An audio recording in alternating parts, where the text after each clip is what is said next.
1절입니다. 이사야서 12장 1절에서 6절 우리 한 절씩 큰 목소리로 함께 교독하겠습니다. 그날에 내가 말하기를 여호와여 주께서 전에는 내게 노하였사오나 이제는 주의 진노가 돌아섰고 또 주께서 나를 아니하시오니 내가 주께 감사하겠나이다 할 것이라. 보라, 하나님은 나의 구원이시라. 내가 신뢰하고 두려움이 없으리니 주 여호와는 나의 힘이시며 나의 노래시며 나의 구원이십니다. 그러므로 너희가 기쁨으로 구원의 우물들에서 물을 기를 이루다. 그날에 너희가 또 말하기를 여호와께 감사하라. 그의 이름을 부르며 그의 행하심을 만국중에 선포하며 그의 이름이 높다하라. 여호와를 찬송할 것은 극히 아름다운 일을 하셨으니 이를 온 땅에 알게 할지어다. 시온의 주민아 소리 높여 부르라. 이스라엘의 거룩하신 이가 너희 중에서 크신 이가 할 것이니라. 아멘. 오늘 소연이가 같이 따라 불렀어요. 따라서 읽었어요. 네. 자, 우리가 지난 시간에 11장의 말씀으로 함께 살펴보았는데, 11장 전체가 무엇에 대한 예언이라고 말씀드렸죠? 얼른 노트 보세요. 자, 11장은 회복. 메시아 예언에 대한, 메시아에 대한 예언으로 되어 있는 내용이죠, 전체가. 그런데 이 단순히 메시아 약속된 것이 성취되는 것으로만 묘사된 것이 아니라 어떻게 해요? 그 메시아가 통치자로 다스리는 것까지 묘사가 돼 있어요. 11장에. 메시아가 통치자로 다스린다는 것은 하나님의 진노로 징계를 받은 하나님의 백성들이 단순하게 징계에서 회복이 되는 것, 징계에서 벗어나는 것을 의미하는 것이 아니라 하나님의 통치를 받는 하나님의 백성으로서의 회복이 된 것을 묘사하고 있다는 것을 살펴봤잖아요. 그러니까 에덴 동산에서 잃어버렸던 하나님의 형상이 다시 회복되는 것이 바로 메시아 통치를 받는 것이다 라는 의미가 있다는 거죠. 회복과 다스림이 누구를 통해서 이루어지고 있는 것이냐라는 것을 우리가 잘 살펴봐야 됩니다. 11장에서는 11장에 보시게 되면 이새의 뿌리에서 난 한 싹이라고 얘기를 해요. 이새의 줄기에서요 난 한 싹. 우리가 너무나 잘 알고 있는 메시아 예수님을 의미한다라는 것을 우리가 알고 있습니다. 다시 말하면 회복과 다스림이 누구를 통해서 이루어진다? 메시아이신 예수님을 통해서 이루어진다 라는 것을 말하고 있는 거예요. 그리고 하나님께로 다시 돌아갈 수 있는 길은 누가 만들어요? 우리가 만드는 것이 아니라 하나님께서 만들어 두신다는 것, 이것을 강조하고 있고, 또 인간의 힘으로는 도저히 불가능한 방법을 통해서 하나님께서 길을 만들어 주신다는 것, 그리고 하나님께서 하나님의 방법으로 그 길을 만들어 주신데, 그 길은 어떤 길이에요? 작은 길이 아니라 큰 길을 만들어 주신다는 것, 그리고 구원받은 자들을 인도하신다는 것, 이것을 꼭 기억하시기 바랍니다. 이게 11장의 전체적인 내용이에요. 11장에. 자, 오늘 본문은 메시아 찬양이에요. 자, 메시아 찬양의 노래로, 이것이 예수님께서 이 땅을 다스리러 오실 때 백성이 누릴 기쁨에 대한 또 다른 생생한 묘사를 하고 있는 것을 볼 수가 있습니다. 12장은 6절까지밖에 안 되죠. 6절밖에 안 됩니다. 이 노래는요, 6절밖에 안 되는 이 찬양의 노래는 이사야서 44장부터 66장에 이르기에서 일어날 일들에 대해서 미리서 보여주는 것이 바로 이 오늘 본문이에요.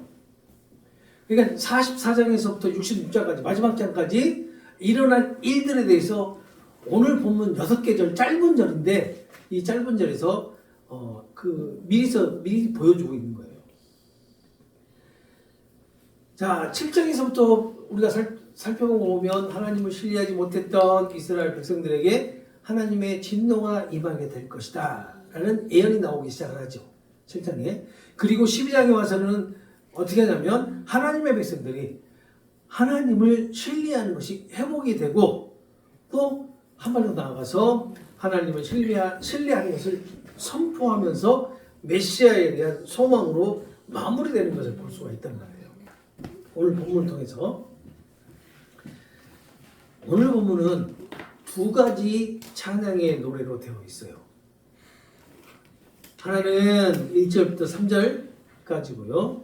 또 하나는 4절에서 6절까지 해가지고 두 찬양으로 되어 있습니다. 1절부터 3절은 이사야서 40장에서 55장까지 40장에서 55장까지의 핵심 주제 가운데 하나인 하나님의 은혜가 백성들에게 임하여서 하나님의 그 백성들이 하나님을 신뢰하게 된다라는 그런 주제가 담겨 있단 말이에요. 다시 말해서 이사야서 40장에서 55장까지는 바로 하나님의 은혜로 하나님의 백성들이 하나님을 신뢰하게 된다라는 그런 주제가 된 거예요. 그런데 오늘 1절 본문 1절에서 3절까지 바로 그러한 주제로 찬양을 합니다. 그런 주제로. 자, 그리고 4절하고 6절은 그 나중에 오겠습니다. 자, 1절에서 3절 말씀을 한번 살펴볼게요. 1절 보겠습니다. 자, 1절 보게 되면 그날이 오면 너는 이렇게 노래할 것이다 라고 시작을 해요. 그날이 오면, 그날이 언제예요? 메시아가 통치하는 그날이 오면, 메시아가 다스리는 그날이 오면. 다시 말하면 구약의 백성들에게는 어떤 날일까요? 구약의 백성들에게는 메시아 예언이지만 구약의 백성들이 구원을 받은 날, 다시 말하면 포로에서 다시 귀환하고 회복이 되는 그날이 되겠죠. 자, 그날이 오면 너희들은 이렇게 노래할 것이다 라고 얘기한단 말이에요.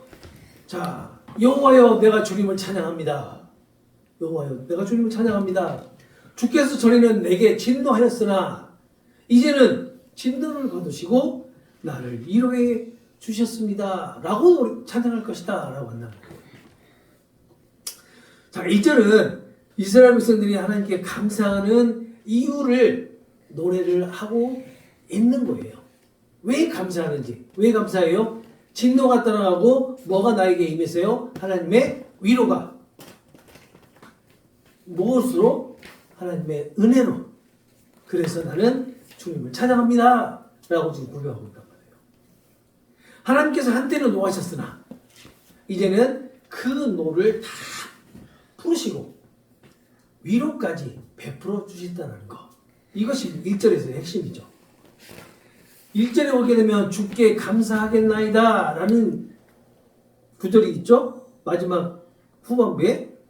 이것은 주를 찬양하겠나이다 라고 이게 번역이 가능해요.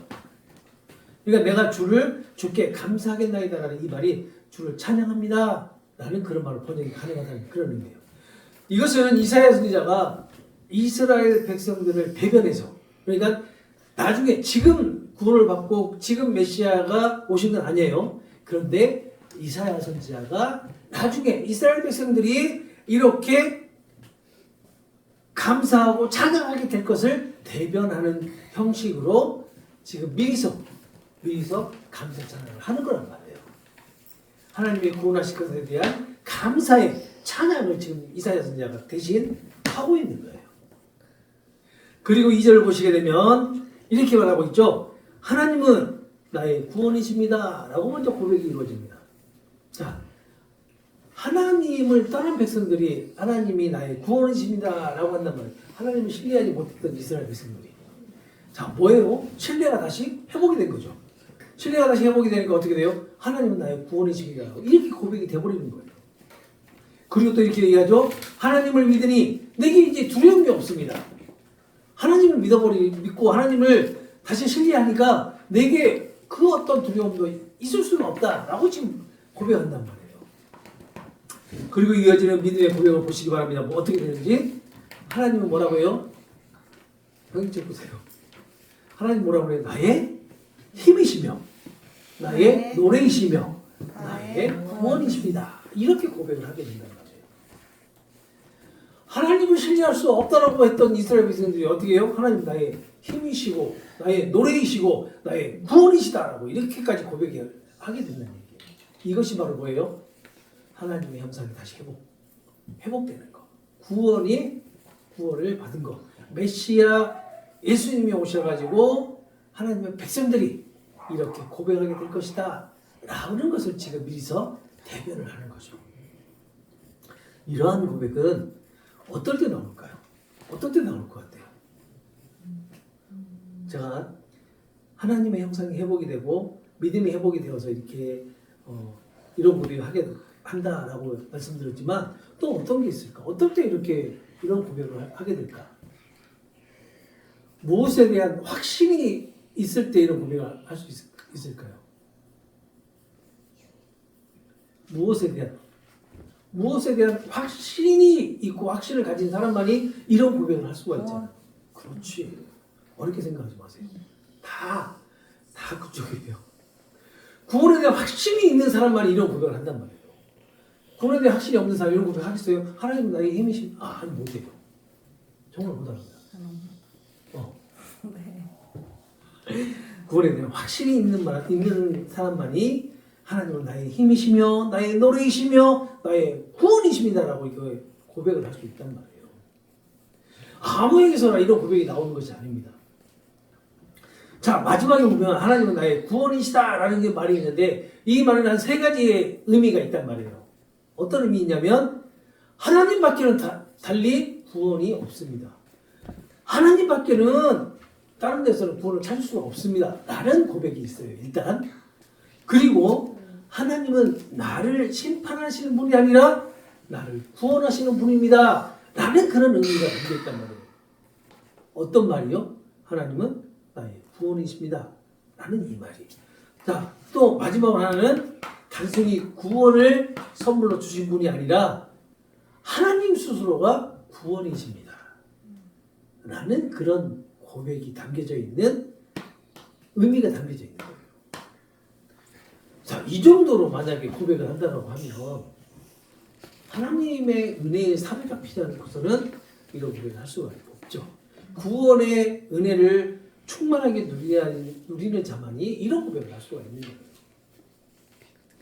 여러분들도 인격적인 예수님을 만나고 내가 어느 갑자기 성령의 도우심으로 이렇게 탄식과 함께 이런 감사의 고백을 하시는 그때가 있었을 것입니다.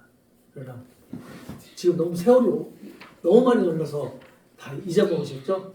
그런 말들을 우리 일반 교회에서는 뭐라고 얘기하냐면 첫사랑에 시들어졌다.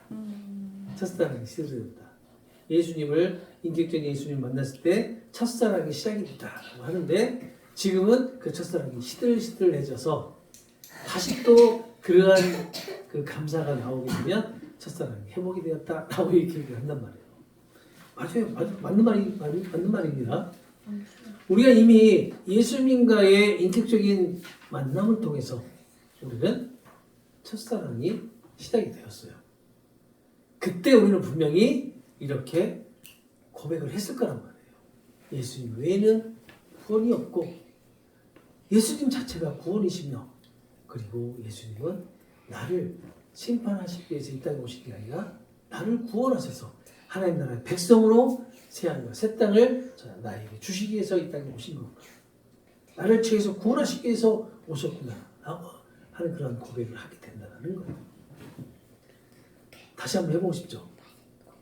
그런 고백을 항상 하시잖아요. 매일 하시잖아요. 그런 고백.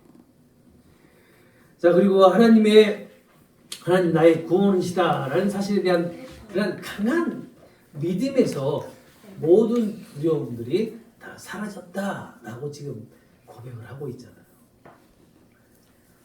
그리고 이스라엘 백성들이 홍해를 건넌 후에 모세가 불렀던 찬양의 노래가 반복이 되는데 그 노래가 출애굽기 15장 2절입니다. 15장 2절을 보시게 되면 오늘 우리 본문 3절에 나와 있는 내용이 똑같이 나와 있는데 한번 찾아볼까요? 출애굽기 15장 2절 뭐라고 나와 있는지 찾아볼까요? 104페이지에 있습니다. 구약 104페이지. 자, 출애굽기 15장 2절 다 찾으셨죠? 함께 크게 읽겠습니다. 여호와는 나의 힘이요 노래시며 나의 구원이시로다. 그는 나의 하나님이시니 내가 그를 찬송할 것이요 내 아버지의 하나님이시니 내가 그를 높이리로다. 이 찬양을 모세가 언제 해요? 홍해를 건너고 난 후에.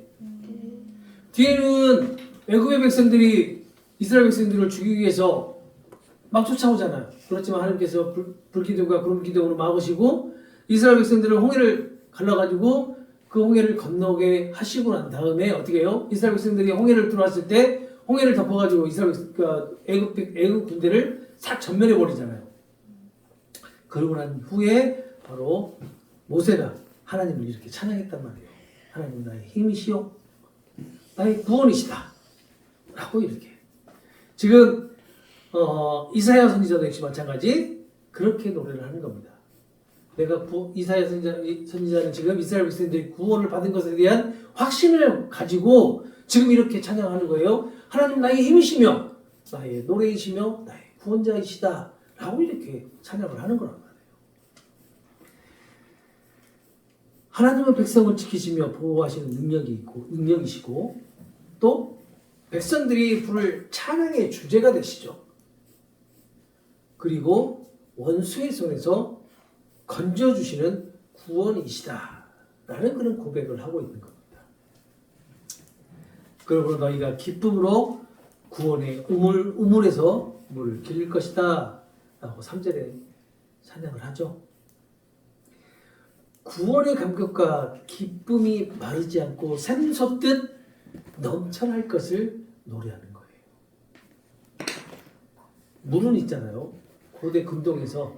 그러니까 이사야 선지자가 사역을 했던 그런 시대나 그 전이나 그 후도 마찬가지인데 이 물은 구원을 나타내는 상징으로 주로 사용이 되었어요.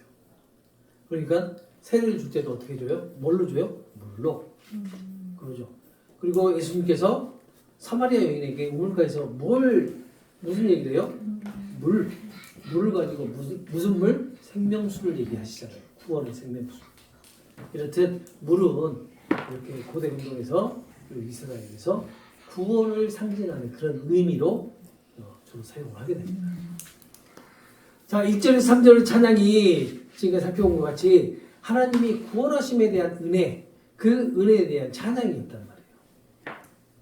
그리고 이 은혜에 대한 찬양을 쭉 살펴보니까 이스라엘 백성들이 하나님을 신뢰하고 있는지 신뢰하지 않고 있는지를 우리가 알 수가 있죠.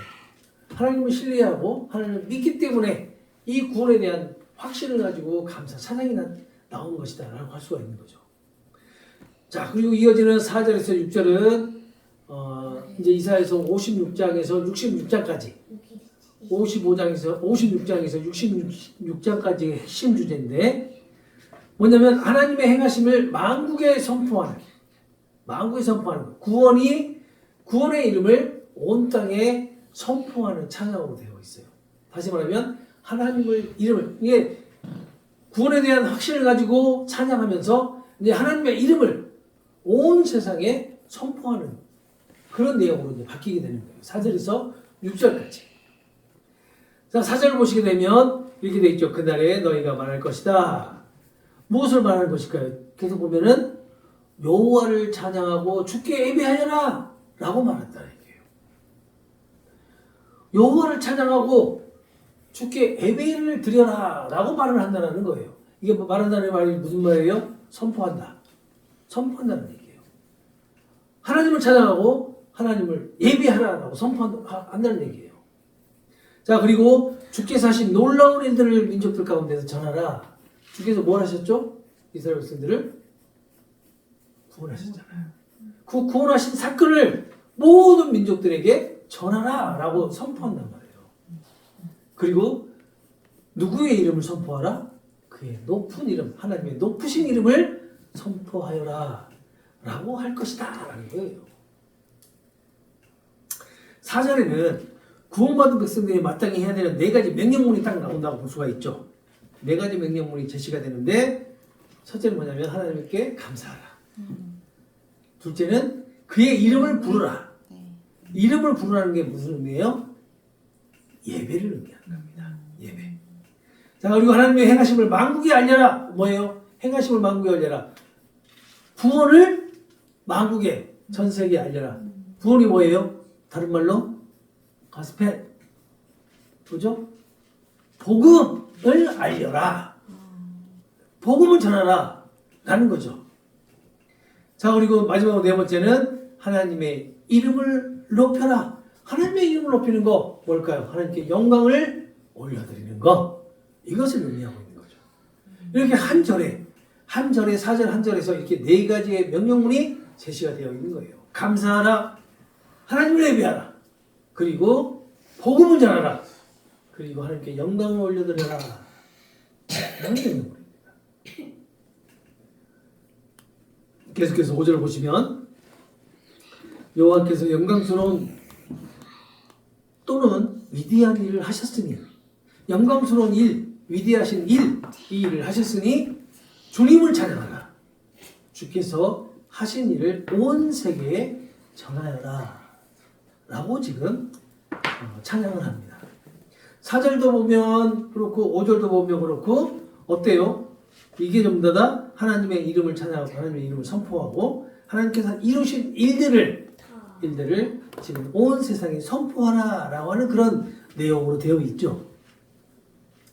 하나님께서 백성을 위하여 행하신 일, 그 일이 고귀하고 아름답기 때문에 그것은 온 세계에 널리 알려져야 한다는 것을 의미하고 있는 거예요.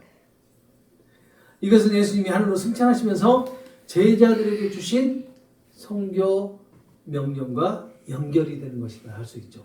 예수님 역시 마찬가지 부활하시고 제자들과 함께 있다가 하나님 보좌 우편으로 올라가실 때 올라가시기 전에 제자들에게 얘기를 하잖아요. 너희들 가서 모든 민족과 열방을 제자 삼으라 라고 하는 사도행전에 라고 하는 그런 명령을 주시잖아요. 성교, 지상명령, 성교 명령을 주시잖아요. 바로 그것과 연결이 되는 거라고 할 수 있어요. 그러니까 어떻게 보면 지금 5절 말씀드리기 마찬가지 하나님의 행하신 일과 하나님의 이름을 선포하고 높이는 것이지만 이것도 역시 마찬가지 하나님이라고 하는 하나님의 구원이라고 하는 복음을 선포하고 널리 전하라라고 하는 그런 의미가 되겠죠. 자, 그리고 6절을 보시게 되면 이렇게 말을 합니다. 시온에서 사는 사람들아 기쁨으로 외치고 노래하여라 라고 하죠. 왜 기쁨으로 외치고 노래하라고 하는 것일까? 계속해서 보게 되면 이스라엘의 거룩하신 분이 너희 가운데 위대한 일을 하셨기 때문이다 라고 말을 한단 말이에요. 하나님의 백성들아 기뻐 소리치며 환호하라 라고 지금 하고 있어요. 거룩하신 하나님께서 구원하심이 위대하시고 그리고 그 위대하신 하나님의 너희와 임마누엘 함께 하실 것이다 라고 하면서 하나님의 위대하심을 선포하면서 찬양을 마무리를 합니다. 어떠세요? 오늘 두 가지 찬양을 우리 함께 살펴봤는데 자, 하나님의 이름을 높이고 하나님의 행하신 일, 즉 다임에서 하나님께서 구원하신 일을 온 세상에 선포하며 전하는 것. 이것이 우리에게 주어진 그리스도인의 사명이죠. 그리스도인은 살아가는 삶의 목적이 뭐예요? 바로 이것을 하기 위해서예요. 지금 이사야 선지자는 아직 일어나지 않았지만 앞으로 일어날 일에 대해서 이렇게 하나님을 찬양을 하는 겁니다. 하나님께서 우리를 구원해 주셔서 하나님의 백성들이 하나님의 이름을 높이고 하나님의 이름을 온 세상에 널리 펼치고 그리고 하나님께서 해주신 구원의 사역을 온 세상에 선포하고 증거하게 될 것이다 라는 그런 의미로 지금 이렇게 이 찬양을 하고 있는 거예요. 하나님을 신뢰하지 못했던 이스라엘 백성들, 하나님의 백성들이 무엇으로 인해서 하나님을 신뢰하고 하나님을 찬양한다고요? 하나님의 넓으신 은혜, 그 은혜로 말미암아 은혜 가운데 하나님 다시 신뢰하게 되고 하나님의 형상이 회복이 되어서 그 하나님을 어떻게 한다고? 찬양하게 된다. 이것이 오늘 본문 1절에서 3절까지의 찬양 그리고 4절에서 6절까지의 찬양이에요.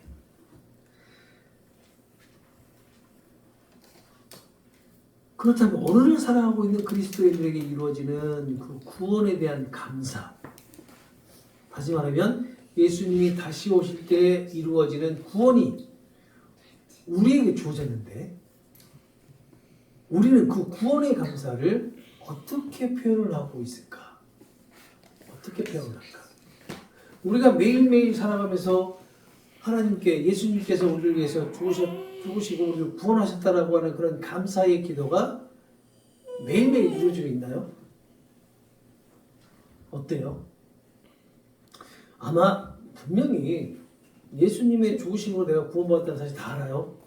그렇지만 우리의 삶을 통해서 한번 비교를 해보자는 거죠. 우리의 삶에서 얼마만큼 이 구원의 역사에 대해서 얼마만큼 우리가 감사의 찬양을 하고 있는지, 정말로 감사 찬양을 하고 있는지, 아니면 오늘 나에게 주어진 이 하루만 하루가 그냥 그 급에서 그 하루에 어떻게 살아갈 것인지 하나님께서 도와주시고 하나님의 도움을 구하는 기도를 하는지, 하나님께 또 하루를 마치고 난 다음에 어떻게 찬양을 하고 하나님께 어떻게 감사의 기도를 하는지 우리가 한번 생각해 보면 얼마나 우리가 감사하지 못하고 살아가는지 깨달을 수가 있는 거죠.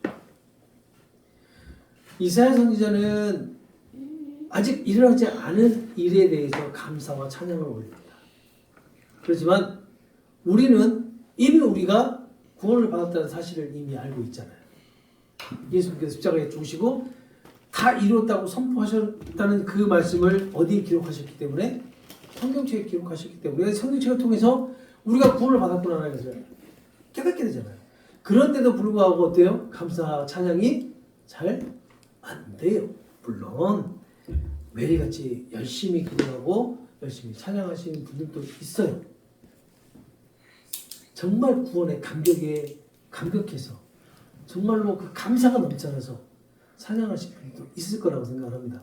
그러나 대부분이 그렇게 찬양을 하시겠죠? 많은 분들이. 만약에 그렇지 않은 분들이 있다면 조금씩 바꿔보시라는 얘기입니다. 내가 찬양을 하더라도 내가 구원받은 자의 그런 심정으로 오늘 본문에서 오늘 찬양했던 그런 내용같이 정말로 예수님이 나의 힘이시며 나의 노래이시며 나의 구원자이시라는 것이 매일매일 삶에서 깨달아진다면 그냥 감사가 그냥 간절한 감사 나오지 않을까요? 간절한 찬양이 나오지 않을까요?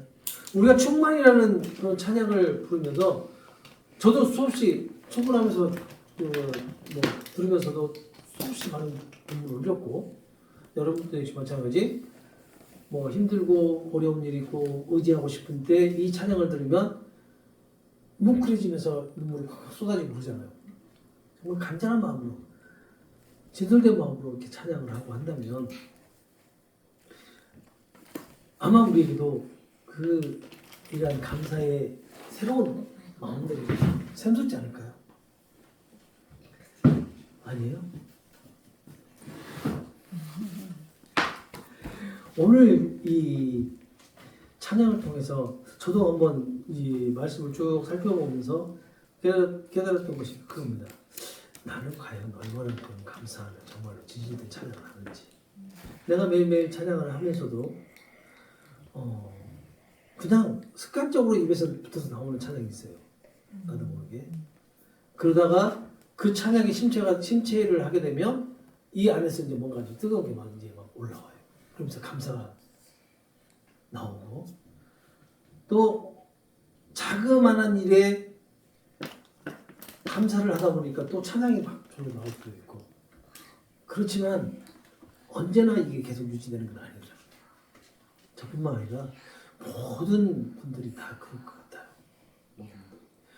이제 어제 목사님 체육대회에 있어서 갔다 왔는데 그 와중에도 그런 일이 느껴져요. 정말 되게 힘들다. 뭐가요? 그러니까 저분이 목사님 맞나? 그런 똑같아요. 너무나 똑같아요. 그냥 체육대회 할 때 우리가 그 어느 단체에서 하다 보면 막 그냥 하는 거 있죠. 막 얼굴 굽히고 하는 거 인간 같지 않으신 똑같더라고요. 그러면서 약간 다 하죠. 그러니까 예배도 드리고 뭐도 하고 다 하긴 하는데 이제 그러면서 느꼈던 게 그거죠. 아 똑같다.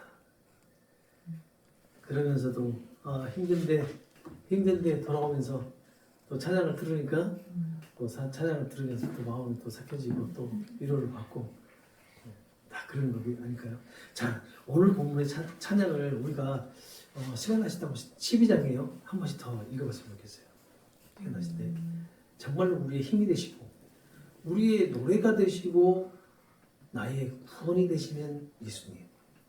그 예수님이 얼마만큼 우리에게 감사의 존재인지 우리가 얼마만큼 그분을 찬양해야 되는 건지 한 번쯤은 우리가 깨달을 필요가 있다고 생각합니다.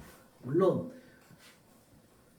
가사가 좋고 멜로디가 좋아서 우리의 심령을 우리의 이 감정을 확 이렇게 자극해가지고 눈물이 훌락하게 쏟아질 수도 있어요. 그런데 그런 눈물 말고 정말로 이 말씀 딱 세 음절이죠. 하나님 나의 힘 그리고 나의 노래 나의 구원 이 세 가지를 딱 가지고 묵상 공부해 보세요. 얼마나 큰 위로가 되는지 모를 겁니다. 오늘 또 우리가 하나님을 찬양하는 본문 말씀을 통해서 우리 모습 다시 한번 살펴봅니다. 우리가 찬양하지 못하고 감사하지 못했던 것들 그러나 가끔가다 우리 안에서 진실된 찬양과 진실된 감사가 나오게 되는데 그것은 성령께서 도우시기 때문에 하는 거예요. 정말 예수님께서 우리의 심령을 만지시고 이렇게 터치해 주셔서 우리에게서 그러한 감사의 표현이 감사의 노래가 나오게끔 하시는 겁니다.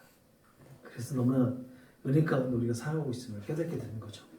그 은혜가 그 찬양이 그 기도가 그 감사가 우리 삶에서 끊이지 않고 언제나 충만하게 풍성하게 나오는 그런 삶이 되시기를 소망합니다. 기도하겠습니다.